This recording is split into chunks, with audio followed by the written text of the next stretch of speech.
If one wants to explore the mystical nature of our existence, then enhancing the Akash is a very vital and necessary aspect.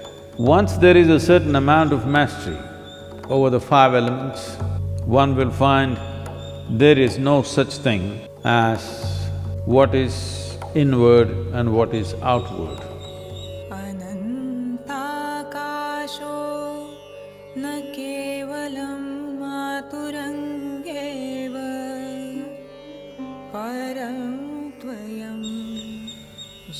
The five elements that we recognize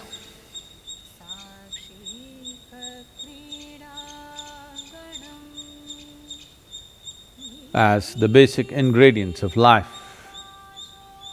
this elemental magic, I'm calling it elemental magic because just with five things,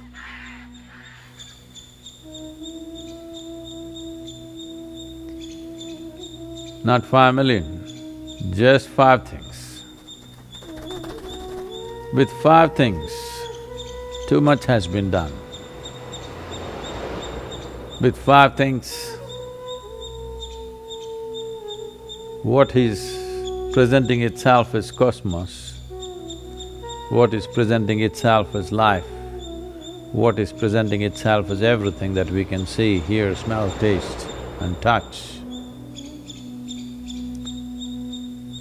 is well beyond the permutations and combinations that we can think of. If something goes beyond the permutations and combinations, then it's no more mathematic, it is magic. So this elemental magic, to master this elemental magic is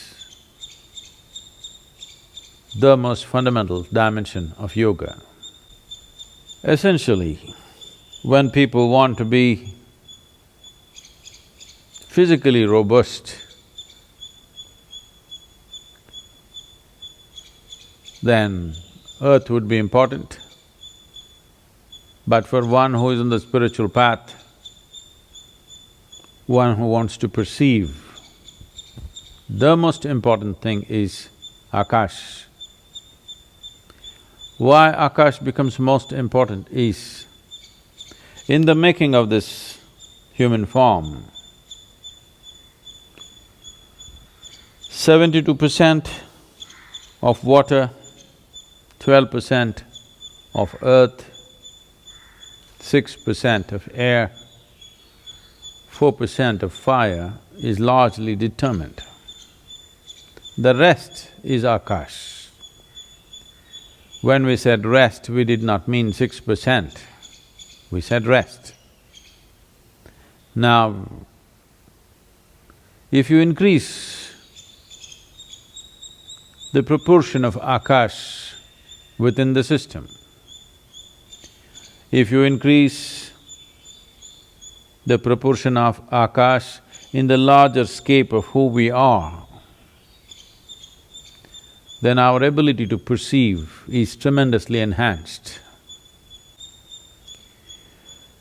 If this proportion remains low or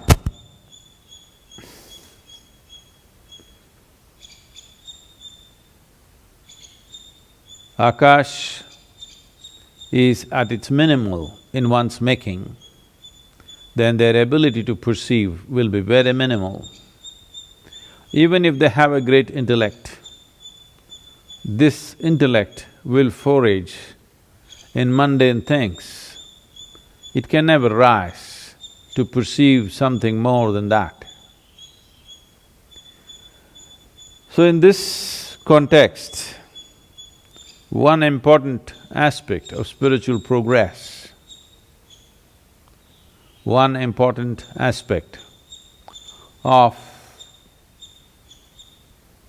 Vigyan or Vishesh Gyan, if one wants to perceive beyond five senses, if one wants to perceive that which is not physical in nature. If one wants to extend his antenna to larger dimensions of life, if one wants to explore the mystical nature of our existence, then enhancing the Akash is a very vital and necessary aspect. Akash is a boundless dimension. When the composition of Akash is enhanced, then boundlessness becomes the nature of one's being. If not boundlessness, at least a boundary that you cannot see and feel. This gives the individual person a great sense of freedom, a great sense of not being tied down to anything. This lack of bondage within oneself is an essential amount of space that one needs if they want to have some mastery over these 5 elements. This goes for human system also. To keep the system well, to keep the system in an efficient and effective mode, but not being identified with it, is a very important or the very important step one has to take if one has to have mastery over elements.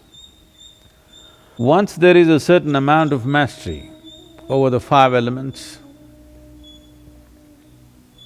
one will find there is no such thing as what is inward and what is outward, because elements don't respect your boundaries.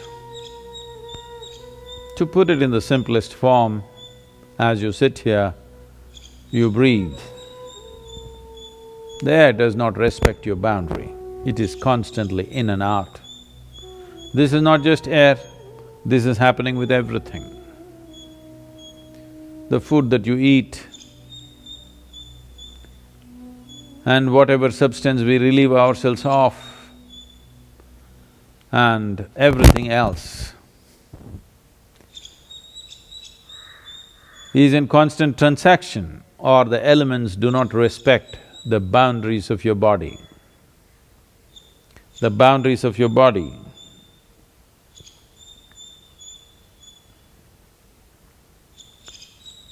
are only for your psychological comfort, but the 5 elements have no respect for that, and they anyway transact without your permission. So if you have some access to experiencing the nature of the elements, then you also lose the boundaries of your body. Or in other words, you have sacrificed your privacy, because there is no such thing as privacy, because you know everything is seeping in and everything is seeping out constantly.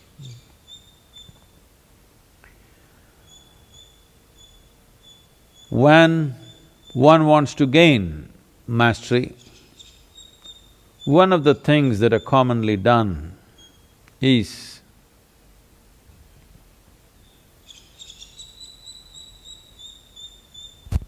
those of you sitting in America or anywhere else in the world right now, including India, don't try to do this. You will see the spiritual movements of the past, whether you take the yogis like the Nagas or the Gorakhnathis or the Jains, one of the things that they do at the basic level of sadhana is, first thing is to expose themselves to elements, because They want the transaction to happen freely. As today, walking around naked in the world is not a possibility, though in India it is still in practice. You will see thousands of them walking naked, not bothered about the social norms. That is not a possibility for all of you. So one simple thing that you can do is move to a looser level of clothing. Well, you may not look shapely, but there is no shape to you on the elemental scape. It is in constant transaction.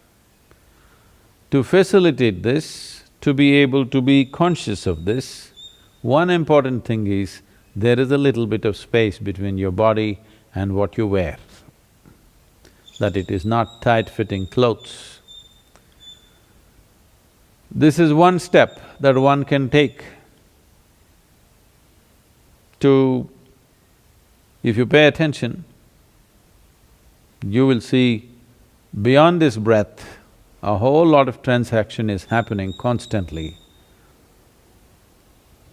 across the body. If one pays enough attention to this transaction, then one will also slowly understand the nature and the composition of the elements within us, then enhancing one dimension or increasing the Akash in the system through appropriate practice becomes a possibility. And of course, once I say this, the first question is, Sadhguru, what is that practice? Practice doesn't come first, attention comes first. By attention, if one knows that there is transaction, not by intellect, but by attention, if one knows that there is a transaction, then how to tweak the transaction in our favor is something we can do. First thing is to take charge of the most obvious transactions. The most obvious transactions are breath, food, consumption of water, and the temperature of the body, and the temperature outside. These are the most obvious transactions. Just pay a little more attention to these obvious transactions. It always amazes me how breath, which is such an obvious transaction, and it doesn't happen quietly, it moves the entire body. But most people never ever notice it. If you can't notice your breath, how to notice anything subtler than that? Because breath is a noisy activity, it is happening. If you bring attention to these things, how you eat, how you drink, how you breathe, how you touch everything that you touch, you will see the experience of life will rise to a completely different level. These simple things most human beings are not doing. They're gulping down what they eat and drink, they breathe completely unconsciously, they touch anything and everything without knowing what they're touching or feeling it. Largely it's happening like this for most people. If you bring awareness to that, if you bring… let me not even use the word awareness because it means many things to many people, bring more attention to that. If you are far more attentive to these things, then without slowing down anything, this is important. Because people think that when you're breathing, you should not be doing anything else, just you must be breathing. When you're eating, you must be eating, when you're drinking, you must be drinking. No, that is the beauty of being human. that we have a cerebral capability of conducting complex activity within us and still be able to pay attention. It is like you're driving and you can still have a conversation with somebody. So two levels of attention are happening, just like this. You could be doing whatever you're doing, but pay attention to the breath. Breath is one thing that is always happening, so you can pay attention to that. You can also pay attention to the food that you eat and water that you drink. Let it not happen all the time. So the possibility of knowing dimensions of the beyond, the possibility of dipping into the mystical nature of the existence is very much rooted in the elemental composition of who we are. Bringing about a transformation in this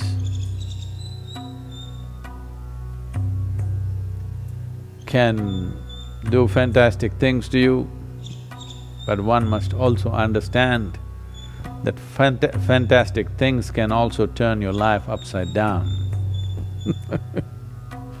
That is the nature of fantastic things.